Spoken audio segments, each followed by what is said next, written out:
ये है talks news network और आप देख रहे हैं पॉलिटॉक्स, राजनीति का कच्चा चिट्ठा। पंजाब कांग्रेस में मचे सियासी घमासान के बाद अब हर किसी की निगाह राजस्थान पर टिक गई है। इसी बीच आला कमान के प्रति नाराजगी जताते हुए मुख्यमंत्री पद से इस्तीफा देने वाले कैप्टन अमरिंदर सिंह को कोई गलत कदम नहीं उठाने देने की नसीहत देने पर प्रदेश भाजपा नेताओं ने मुख्यमंत्री अशोक गहलोत के खिलाफ मोर्चा खोल दिया है। बीजेपी के प्रदेश अध्यक्ष सतीश पूनिया ने कहा कि मुख्यमंत्री अशोक गहलोत ने फासिस्ट राज की बात शायद सोनिया गांधी की सास के लिए कही होगी। इस देश में फासिस्ट राज सोनिया की सास ने ही आपातकाल लागू करके शुरू किया था।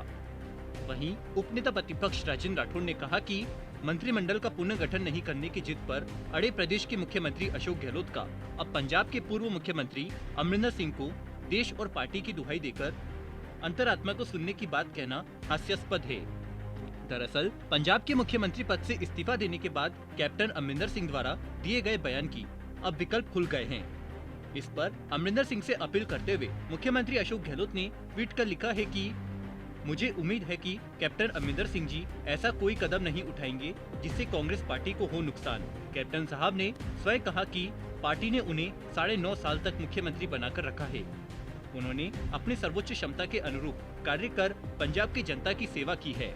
हाईकमान को कई बार विधायकों एवं आमजन से मिले फीडबैक के आधार पर पार्टी हित में करने पड़ते हैं निर्णय। मेरा व्यक्तिगत भी मानना है कि कांग्रेस अध्यक्ष कई नेता जो मुख्यमंत्री बनने की दौड़ में होते हैं उनकी नाराजगी मोल लेकर ही करते हैं मुख्यमंत्री का चयन, परंतु वही मुख्यमंत्री को बदलते वक्त हाईकमान के फैसले को नाराज होकर गलत ठहराने लग जाते हैं। ऐसे क्षणों में अपनी अंतरात्मा को सुनना चाहिए। मेरा मानना है कि देश फासिस्टी ताकतों के कारण किस दिशा में जा रहा है, यह हम सभी देशवासियों के लिए चिंता का विषय होना चाहिए। इसलिए ऐसे समय हम सभी कांग्रेस जनों की जिम्मेदारी देश हित में बढ़ जाती है। हमें अपने से ऊपर उठकर पार्टी व देश हित में सोचना होगा। कैप्टन साहब पार्टी के सम्मानित नेता है एवं मुझे उम्मीद है कि वे आगे भी पार्टी का हित आगे रखकर ही करते रहेंगे कार्य। वहीं कांग्रेस से बगावत कर जयपुर जिला परिषद की नई जिला प्रमुख बनी रमा देवी चोपड़ा के कार्यभार ग्रहण समारोह में शिरकत करने पहुंचे बीजेपी प्रदेश अध्यक्ष सतीश पूनिया ने मीडिया से बातचीत में कहा कि कांग्रेस की नीति फासीवादी, वंशवादी और परिवारवादी रही है। न गांधी परिवार में लोकतंत्र है, न कांग्रेस पार्टी में लोकतंत्र है। पूनिया ने कहा कि अगर कांग्रेस के अंदर लोकतंत्र होता तो शायद कांग्रेस सत्ता से बाहर न होती। देश में 1885 की वह पार्टी जिसने 50 वर्षों तक शासन किया, वह इतनी गैर वाजिब नीति और व्यवहार के कारण बर्बाद नहीं होती।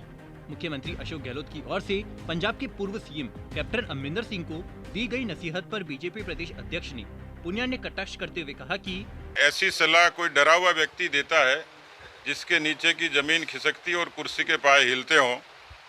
तो जुम्मा 2.5 प्रदेशों में सरकार थी। अमरिंदर सिंह के बाद में ये तय हो गया कि कांग्रेस पार्टी से उनके बड़े नेताओं का भी मोह भंग हो रहा है। हमने पिछले दिनों G23 की चर्चा सुनी थी, तो ऐसा लगता है कि ये बात उन्होंने शायद सोनिया जी के लिए कही होगी, क्योंकि इस देश में जो फासिस्ट राज है वो सोनिया जी की सास ने लागू किया था आपातकाल लागू करके।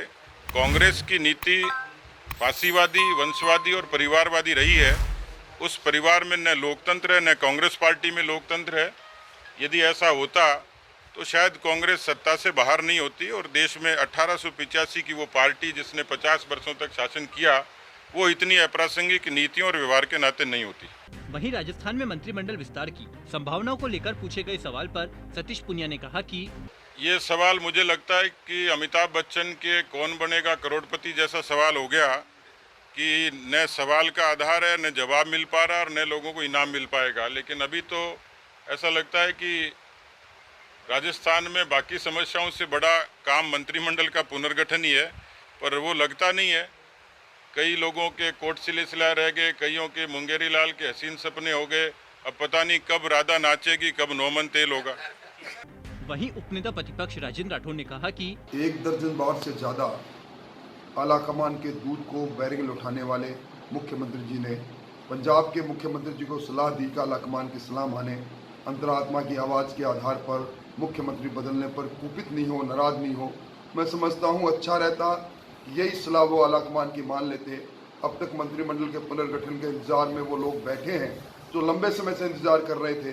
कभी न कभी ऐसा समय आएगा जब आलाकमान के निर्देश की पालना में राज्य के मुख्यमंत्री मंत्रिमंडल का पुनर्गठन करेंगे। जिस प्रकार का अंतर्द्वंद राजस्थान में चल रहा है, मैं समझता हूँ पंजाब से भी ज़्यादा समय तक ये अंतर्द्वंद आज चल रहा है और उसका खामियाना राजस्थान की जनता भुगत रही है। और अब चूंकि पंजाब के बाद उसी तर्ज पर राजस्थान में निर्णय होंगे, इसलिए मुख्यमंत्री जी ने आलाकमान की मिजाजपुरसी में इस प्रकार के सोशल मीडिया पर ट्वीट किया है। मैं समझता हूँ हाथी के दांत दिखाने के कुछ और खाने के कुछ, खुद निर्णय करना चाहिए कि किस प्रकार की दो तरह की बातें हो रही है।